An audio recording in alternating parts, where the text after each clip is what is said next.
ঘ্যাটকোল এই সেদিন আমি এনেছিলাম, সেটা এখনো ছিল ঘ্যাটকোল। রসুন দিয়েছিলে? হ্যাঁ, রসুন কাঁচা লঙ্কা দিয়ে হ্যাঁ বেটে তারপরে কষে কষে করেছি।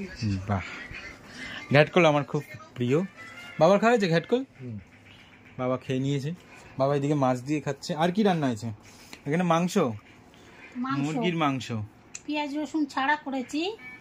আমি মাকে বলে গেছিলাম, আমি গেছিলাম অফিস, আমি মানে কাজে বেরিয়েছিলাম, আমি মাকে বলে গেছিলাম মা আজকে পেঁয়াজ রসুন ছাড়া মাংস করো। অনেকদিন চই ঝাল দিয়ে, চই দেখাও একটু।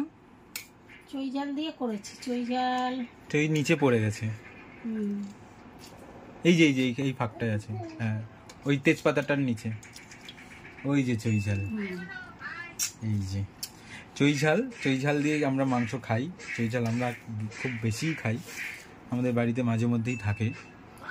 চই ঝাল দিয়ে মাংস খুব ভালো লাগে। আর এখানে কাগজি লেবু নাকি? হ্যাঁ, কাগজি লেবু আমার মায়ের হেভি ফেভারিট, তাই না মা?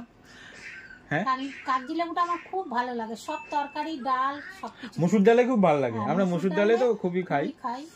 কাগজি লেবুটা এই সময় পাওয়া যায়, তাই জন্য আমরা কাগজি লেবুটা আর কি বেশি ভালো খাই। আর কাগজি লেবুটা মায়েরও যেমন ফেভারিট, আমারও ফেভারিট। আর ফুরায় না আমাদের ঘর থেকে, বাবা মানে 10টা 12টা 20টা, যেমন আজকে 15-20টা তো নিয়ে এসছে।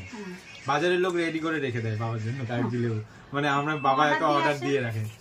মা ভালোবাসে, আমিও খেতে ভালোবাসি। মানে কাগজি লেবুর গন্ধটাই এত সুন্দর, যে কোনো তরকারি, মাংসের তরকারি, ডাল দিয়ে মাখিয়ে খেতে। ছাড়া মাংসটা কাগজি লেবু দিয়ে খেতে এত দারুণ লাগে, খুব সুন্দর লাগে। হ্যাঁ সেটাই।